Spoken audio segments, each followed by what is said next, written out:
Oui, c'est ça. Merci, merci. Bon matin à tous. Alors, un jour, Salomon dit ceci: qui sait ce qui est bon pour l'homme dans la vie? Qui sait ce qui est bon pour l'homme dans la vie? Parfois, on pense que si on avait tel emploi, si on avait tel auto, si on avait plus d'argent, si on avait telle femme, il me semble que ce serait bon pour nous. Hein? Un jour, j'ai fréquenté une femme, et à ce moment-là, j'étais convaincu que c'était la femme pour moi. On pense connaître ce qui est bon pour nous, mais heureusement, le Seigneur, lui, sait beaucoup mieux que nous ce qui est bon pour nous. Alors, puisqu'on croit que c'est le Seigneur qui le sait mieux que nous, bien, je vous invite à prier, on va lui demander sa bénédiction. Seigneur, on ne veut pas te prier par habitude, on veut te prier parce qu'on reconnaît qu'on a besoin de ton aide pour être attentif à ce que tu voudrais nous dire ce matin. On est reconnaissant d'avoir ta parole, Seigneur, dans notre propre langue, et on aimerait la serrer dans nos cœurs ce matin, ta parole, et on voudrait, Père, se mettre comme Marie, à genoux, à tes pieds pour t'écouter. Seigneur, c'est toi qui as les paroles de la vie éternelle. Voudrais-tu parler à nos cœurs à travers les Écritures ce matin et nous rendre capables de pratiquer ce que tu vas nous montrer? On veut te le demander au nom du Seigneur Jésus-Christ. Amen. Qui sait ce qui est bon pour l'homme dans la vie? L'expression « il est bon » revient à quelques reprises dans les Écritures. Par exemple, je vous lis 2-3 textes rapides.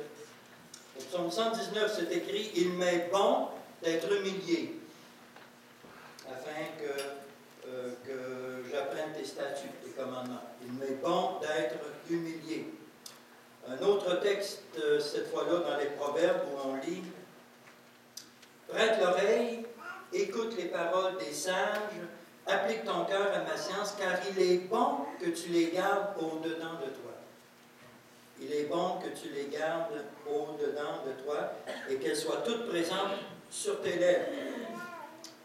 Un autre endroit où on retrouve l'expression « il est bon ».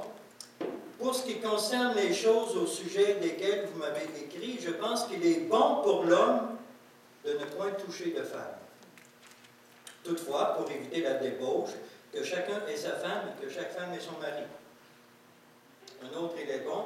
À ceux qui ne sont pas mariés et aux veuves, je dis qu'il leur est bon de rester comme moi. Pas d'emmène à ça? Mais s'ils manquent de maîtrise d'eux-mêmes, ils se marient. Car il vaut mieux se marier que de brûler. Il y a un de mes amis, lui, il dit, moi j'ai passé au feu une couple de fois. Dieu merci, maintenant il est marié et il est certainement heureux d'être marié. Mais l'expression « il est bon » que j'aimerais qu'on regarde ce matin est en lamentation de Jérémie, donc vous pouvez ouvrir vos cœurs et vos Bibles dans lamentation de Jérémie au chapitre 3. Ésaïe, Jérémie, lamentation de Jérémie, chapitre 3. On va lire à partir du verset 19.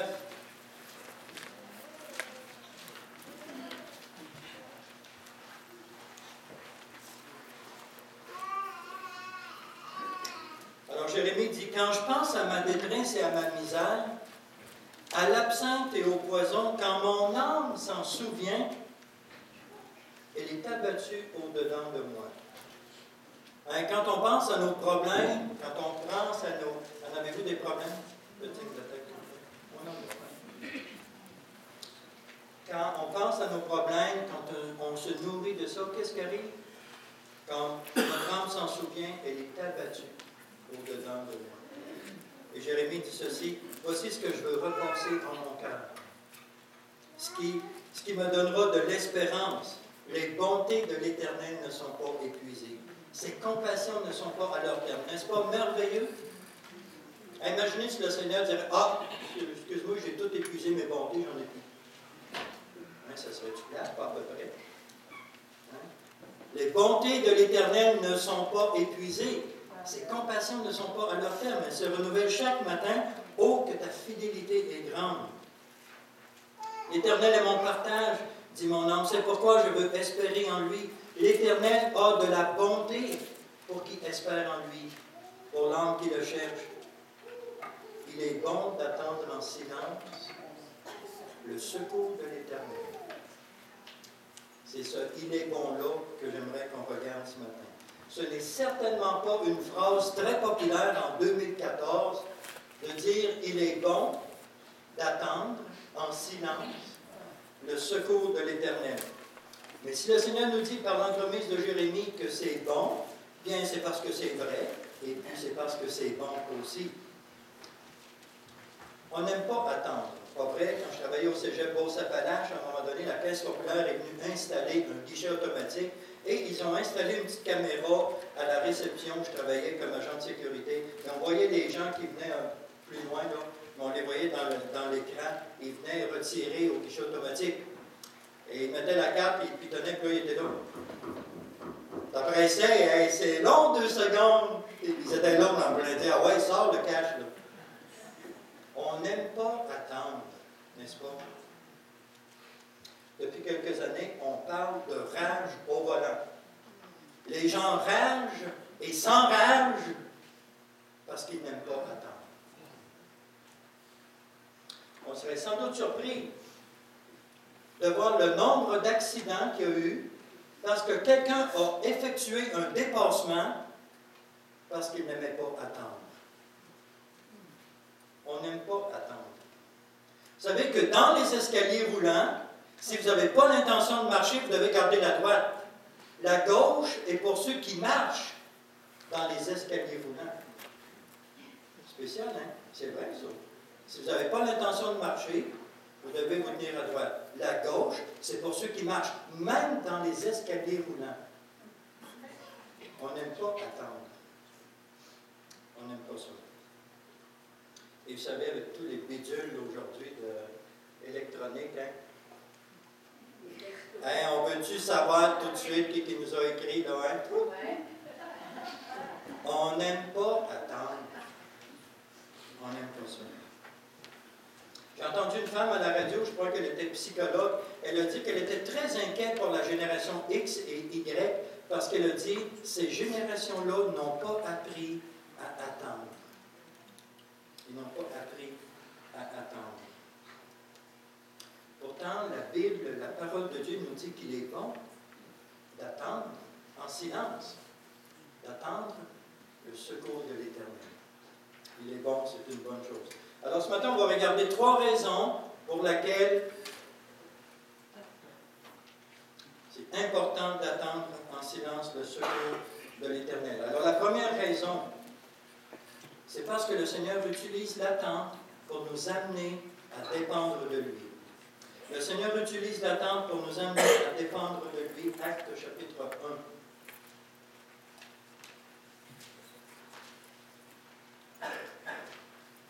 Verset 3, Acte 1, 3, vous êtes là.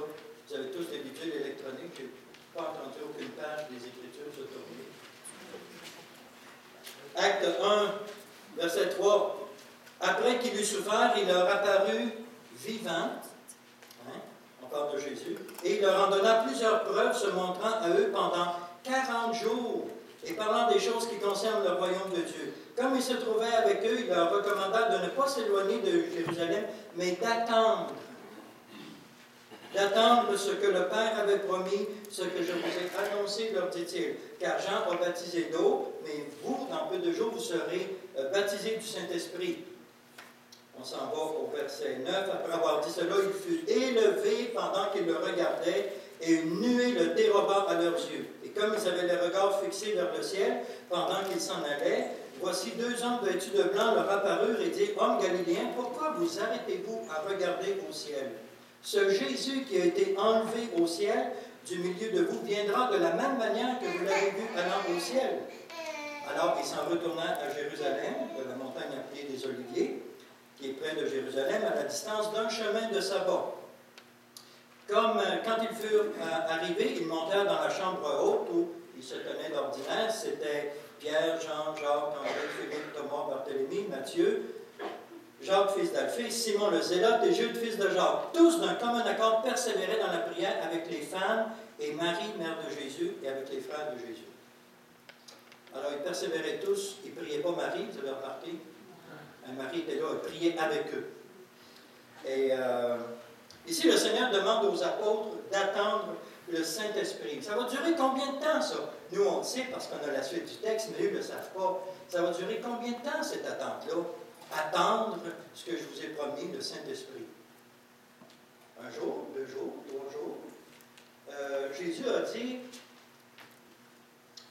au verset 5, car Jean baptisait d'eau, mais vous dans peu de jours.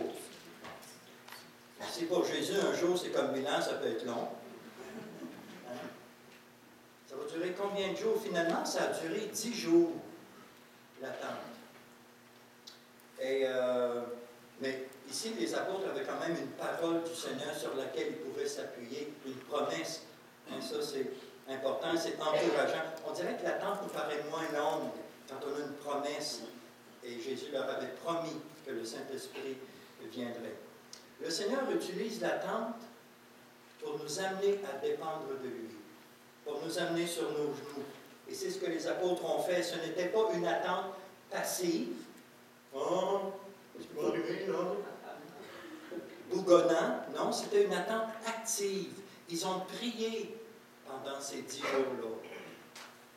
Ils ont certainement lu les Écritures aussi, parce que le verset 15 dit « En ce jour-là, Pierre se leva au milieu des frères, le nombre de personnes réunies étant d'environ 120. Il dit, en frère, il fallait que s'accomplisse ce qui est écrit dans les Écritures, etc. » Ils ont sans doute lu les Écritures aussi, pendant cette période-là. Mais dans cette période d'attente-là, ils ont prié. Et le Seigneur utilise l'attente pour nous amener à dépendre de lui. Quand la seule chose à faire qui nous reste, c'est d'attendre le secours de l'Éternel, bien, c'est une belle occasion pour le Seigneur d'enseigner son peuple à dépendre de lui. Et le Seigneur aime qu'on dépende de lui. Et je crois que c'est ce qu'il est en train de faire avec moi. Et je crois aussi que c'est ce qu'il est en train de faire avec l'Église de Waterloo. Nous apprendre à dépendre de lui. Alors, une première raison pour laquelle il est bon d'attendre en silence le secours de l'Éternel, c'est parce que le Seigneur utilise l'attente pour nous amener à dépendre de lui. Une deuxième raison pour laquelle il est bon d'attendre en silence le secours de l'Éternel, c'est parce que le Seigneur utilise l'attente pour nous préparer pour la prochaine étape. Genèse 40. On va lire les 40 premiers chapitres. Genèse 40. On connaît l'histoire de Joseph. Genèse 37. Joseph a 17 ans. Son père, il dit, va voir où sont tes frères, là. Va prendre des nouvelles d'eux autres. Il va prendre des nouvelles d'eux autres qui arrivent du gang, dont le petit dernier qui s'en vient. Et puis, il décide de vendre Joseph. Ses frères décident de vendre Joseph. Et un certain dénommé, au chapitre 39, un officier de Pharaon, un chef des gardes qui s'appelle Potiphar, décide de l'acheter. Et il est au service de Potiphar. Puis la femme de Potiphar, elle le trouvait cute. C'est qu'elle a essayé de coucher avec lui à plusieurs reprises. Hein, et puis même qu'à un moment donné, il s'est sauvé et il a laissé son manteau dans ses mains. Et vous vous souvenez que j'avais dit ici que Joseph, il s'est sauvé, il a vu qu'il n'était pas si fort que ça. Alors, il dit, moi, là, je ne reste pas ici sans ça, je vais coucher avec, je suis bien mieux de fuir. Fuyez l'impudicité, dit la Bible. Hein? Alors, il a fui.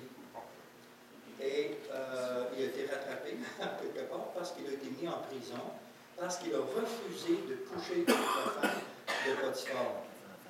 Et il est en prison, notre ami, et on va lire Genèse 39, verset 21.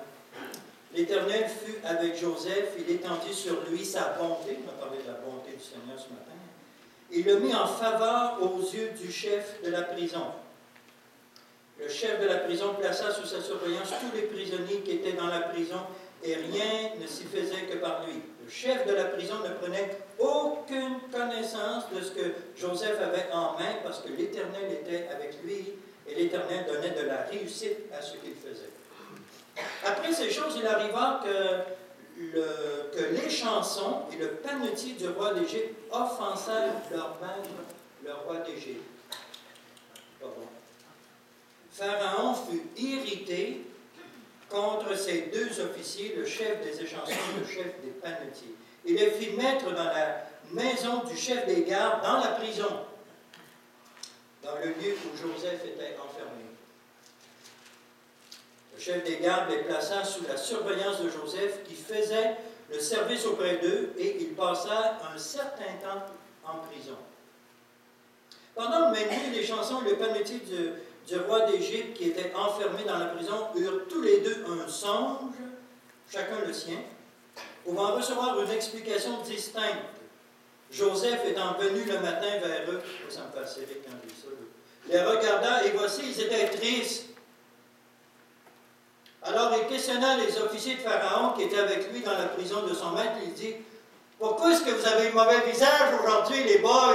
Après tout, on est en prison. » Spécial, hein? Pourquoi est-ce que vous avez l'air triste? Réjouissez-vous, on est en prison.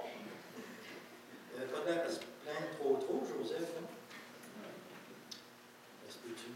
Pourquoi avez-vous mauvais visage aujourd'hui? Verset 8, et il lui répondit, nous avons eu un songe, il n'y a personne pour l'expliquer. Joseph leur dit, n'est-ce pas à Dieu qu'appartiennent les explications? Racontez-moi donc votre songe. Le chef des échansons raconta son songe à Joseph, une chance à commencer par lui. Et il dit, dans mon songe, voici, il y avait un cep devant moi, le cep avait 3 serments, quand il eut poussé, sa fleur se développa, ses grappes donnèrent des raisins mûrs, la coupe de Pharaon était dans ma main, je pris les raisins, je les pressai dans la coupe de Pharaon, je mis la coupe dans la main de Pharaon. Joseph lui dit, voici l'explication.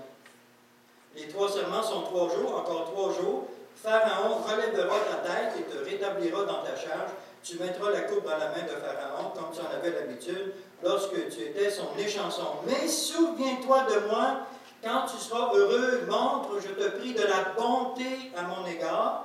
Parle en faveur de Pharaon, fais-moi sortir de cette maison, car j'ai été enlevé du pays des Hébreux, et ici même je n'ai rien fait pour être mis en prison. C'est une bonne nouvelle, ça, hein? Et dans 3 jours, tu vas être rétabli, tu vas continuer de servir Pharaon. Fait que l'autre, il a dit, hey, c'est des bonnes nouvelles, ça, je vais expliquer mon songe, moi aussi. Alors, verset 16, le chef des panetiers, voyant que Joseph avait donné une explication favorable, dit, voici, il y avait aussi dans mon songe 3 corbeilles de pain blanc sur ma tête. Dans la corbeille la plus élevée, il y avait pour Pharaon des mets de toute espèce cuits au four. Les oiseaux les mangeaient dans la corbeille au-dessus de ma tête. Joseph répondit, je ne comprends pas trop ce que tu me dis là. Hein? Qu'est-ce qu'on aurait fait à la place de Joseph, nous autres? Joseph, il dit, les 3 corbeilles sont 3 jours, encore 3 jours, Pharaon va enlever ta tête de dessus toi. Tu vas perdre ta tête, mon gars. Alors, il va accepter de dire ça au panetier.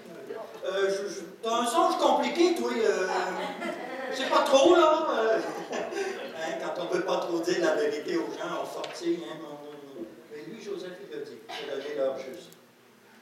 Encore 3 jours, Pharaon enlèvera ta tête de dessus toi, il te fera pendre à un bois et les oiseaux mangeront ta chair. C'est peut-être pour ça qu'il avait le visage triste. Le 3e jour, au jour de la naissance de Pharaon, il fit un festin à tous ses serviteurs. Il éleva la tête du chef des échansons et la tête du chef des panetiers au milieu de ses serviteurs. Il rétablit le chef des échansons dans sa charge d'échansons pour qu'il mette la coupe dans la main de Pharaon, mais il fit pendre le chef des panetiers, selon l'explication que Joseph leur avait donnée. Le chef des échansons ne pensa plus à Joseph et l'oublia.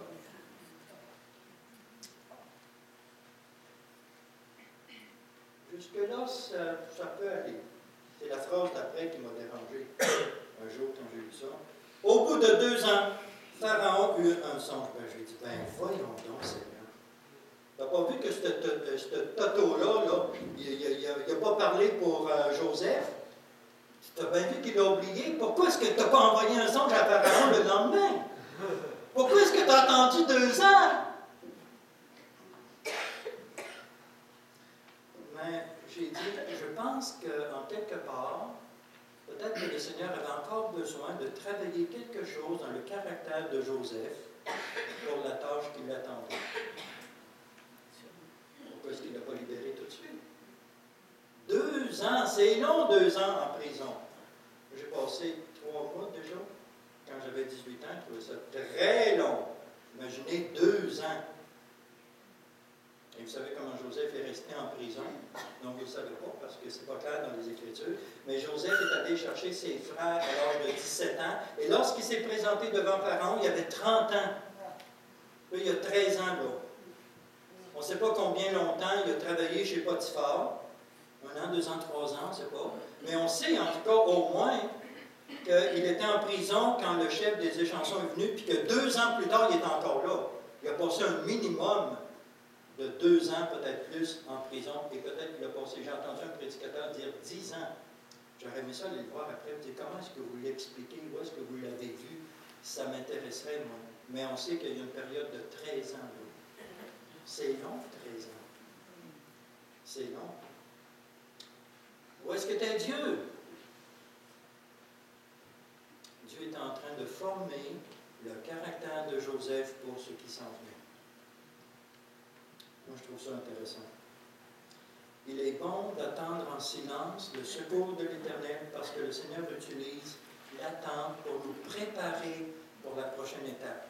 Et si le Seigneur a jugé bon que Joseph reste en tôle 2 ans de plus, c'est parce qu'en quelque part, il avait besoin de raffiner peut-être son caractère pour la tâche qui s'en venait dans quelque temps.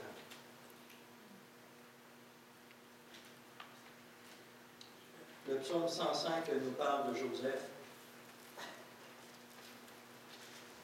Le psaume 105, le verset 17 dit ceci: « Il envoya devant eux un homme, Joseph, qui vendu comme esclave. On serra ses pieds dans des liens, on le mit au fer, jusqu'au temps où arriva ce qu'il avait annoncé et où la parole de l'Éternel l'éprouva. Le roi fit ôter ses liens, le dominateur des peuples le délivra. Il l'établit Seigneur sur sa maison et gouverneur de tous ses biens. » Psaume 105, verset 17. Ici, on voit Joseph dans les premiers jours de son emprisonnement. Et à ce moment-là, il n'avait pas encore gagné la faveur du chef de la prison. Et la dernière partie du verset 18 nous montre la sévérité des tortures physiques qu'il a dû supporter. Quand on lit, on serra ses pieds dans des liens et on le mit au fer.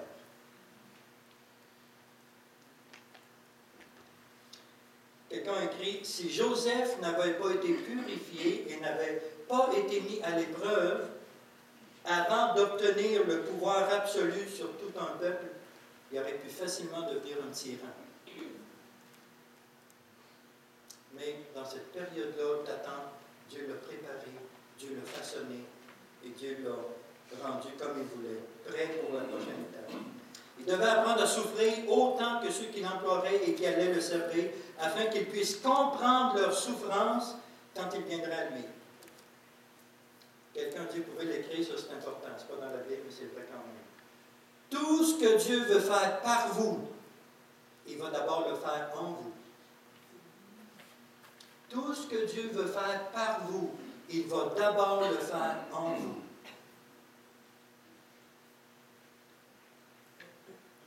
Écoutez bien ceci, vous n'avez pas besoin de l'écrire, cela. En dépit des apparences, ces années d'inactivité, ces 13 ans-là, n'ont pas été du temps perdu, mais ça a été une période de préparation. Une période de préparation.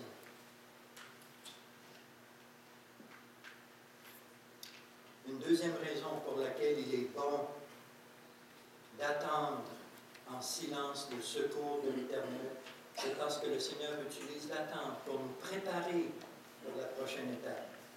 Un jour, j'ai lu un texte qui avait comme titre « Pourquoi attendre ?»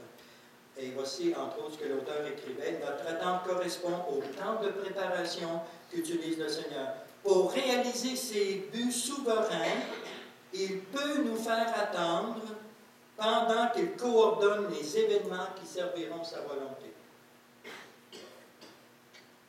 Pour réaliser ses buts souverains, il peut nous faire attendre pendant qu'il coordonne les événements qui serviront sa volonté. Parfois, le Seigneur doit œuvrer en nous avant que nous soyons prêts à assumer ses plans pour nous.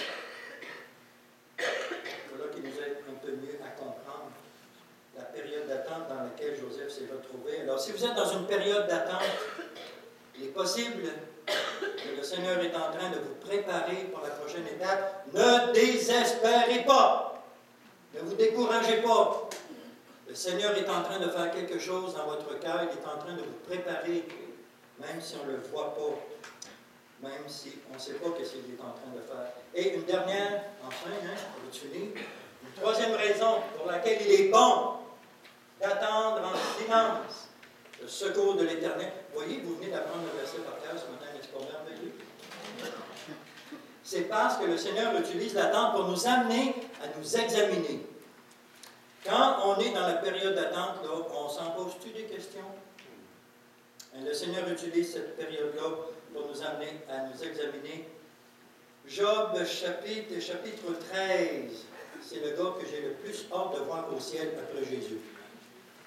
Que je compatis donc avec cet homme-là, qui n'avait aucune idée de ce qui lui arrivait. Job 13, il dit ceci, Job au verset 23, « Quel est le nombre de mes iniquités et de mes péchés? Fais-moi connaître mes transgressions et mes péchés. C'est-tu parce que j'ai péché que je vis ça? C'est quoi, là? » Job 23. Job prit la parole et dit, « Maintenant encore ma plainte est une révolte, mais la souffrance étouffe mes soupirs. Oh, si je savais où le trouver! Si je pouvais arriver jusqu'à son trône! Je plaiderais ma cause devant lui, je remplirais ma bouche d'arguments, je connaîtrais ce qu'il peut avoir à répondre, je verrais ce qu'il peut avoir à me dire. Emploierait-il toute sa force à me combattre? Ne daignerait-il pas m'écouter? Ce serait un homme droit qui plaiderait avec lui. Je serais pour toujours absous par mon juge.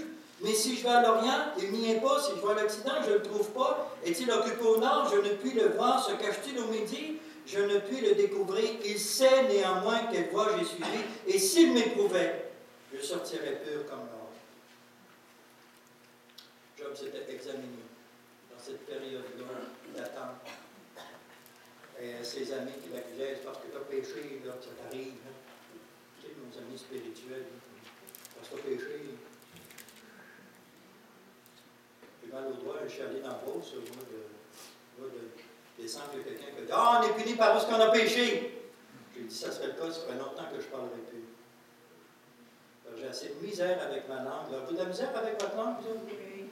Petite, comme ça. Incroyable comment j'ai de la misère avec ma langue. C'est pas vrai qu'on est fini par ce qu'on a péché. Mais Job, là, il s'était examiné.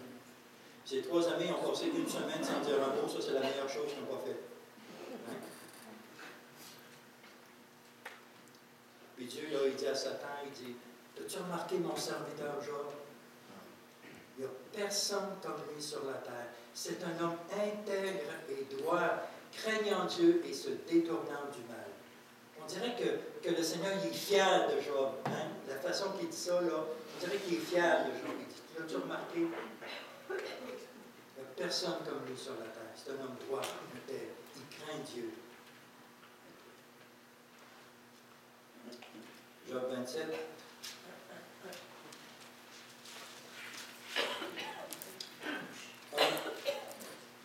Job prit de nouveau la parole sous forme sentencieuse et dit, « Dieu qui me refuse justice est vivant, le Tout-Puissant qui remplit mon âme d'amertume est vivant, aussi longtemps que j'aurai ma respiration et que le souffle de Dieu sera dans mes narines. Mes lèvres ne prononceront rien d'injuste, ma langue ne dira rien de faux. Loin de moi la pensée de vous donner raison, jusqu'à mon dernier soupir, je défendrai mon innocence. » Et même Job, il faisait des sacrifices pour ses fils, au cas où il aurait pu. Quand on est dans l'attente, là, la période d'attente, les périodes d'attente nous amènent à vraiment nous examiner. Seigneur, ça fait longtemps que j'attends après ça, là. Je demande-tu la bonne chose? J'ai-tu un péché dans ma vie, là? T'entends-tu mes prières? Ce qui arrive, là, hein? On s'en pose-tu des questions? Et attendre en silence, ça ne veut pas dire qu'on ne peut pas se poser de questions. Là. Job, il s'en est posé des questions. Aussi, on s'en pose. Parfois, on réexamine, on réajuste nos prières. On est plus à l'écoute. Hein? Quand on attend, ça fait longtemps qu'on attend, on demande des choses au Seigneur, puis on n'a pas de réponse. Hein? On est plus à l'écoute, on est plus attentif à ce que Dieu veut nous dire. Combien de temps a duré l'épreuve de Job? Ah ah! Job, il dit au chapitre 7, verset 3, « Ainsi, j'ai pour partage des mois de douleur. » Ça a duré des mois, l'épreuve de Job. Combien? 3, 12, 22, je ne sais pas. Les apôtres ont attendu 10 jours. Joseph a attendu 13 ans. Et Job a eu des mois de douleur.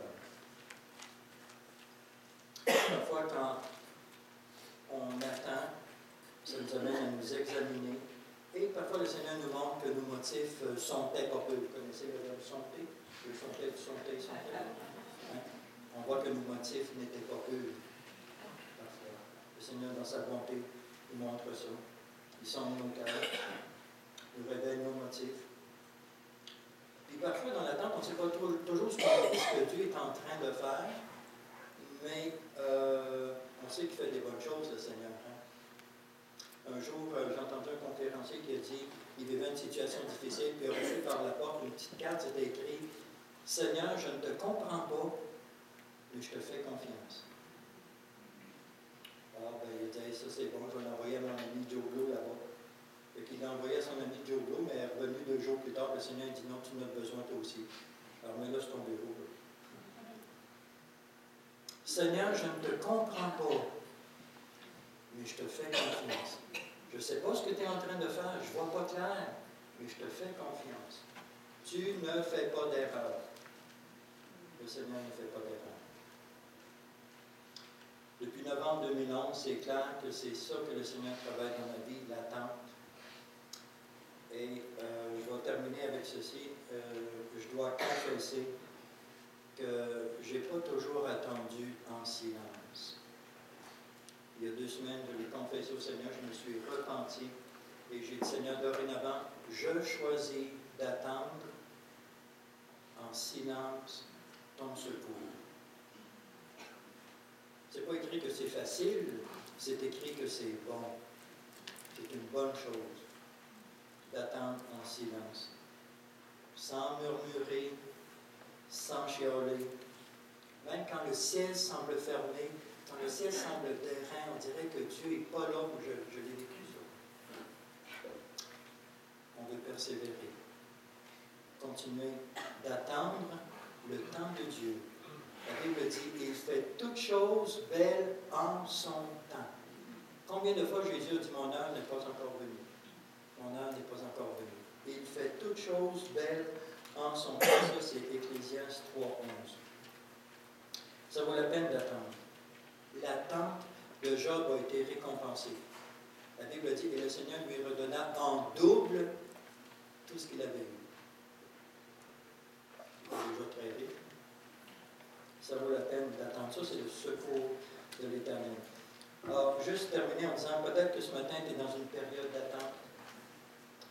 Peut-être que tu attends. Peut-être que ça fait longtemps que tu attends. Peut-être que tu attends un travail, un exaucement, une délivrance, un rétablissement, un conjoint, l'intervention dans une situation quelconque. Ne désespère pas. Souviens-toi qu'il est bon d'attendre en silence le secours de l'Éternel pour 3 raisons. Parce que ça nous amène à dépendre de lui, parce que le Seigneur utilise l'attente pour nous préparer pour la prochaine étape, et parce que le Seigneur utilise l'attente pour nous amener à nous examiner. On va prier. On va prier. Seigneur, merci que dans ta parole, il est écrit que tu ne permettras pas que nous soyons tentés ou éprouvés au-delà de nos forces. Seigneur, c'est bon de se rappeler de cette parole des Écritures lorsqu'on est dans une période d'attente et que parfois on trouve ça long. Seigneur, tu nous rappelles ce matin que c'est bon d'attendre en silence ton secours. Voudrais-tu nous aider, Père, chacun d'entre nous, à attendre ton secours en silence, sans murmurer, sans chialer? Voudrais-tu nous aider à ce niveau-là, s'il te plaît? Merci de ce qu'on peut compter sur toi, Seigneur. Merci que tu es fidèle. Merci pour les Écritures aussi.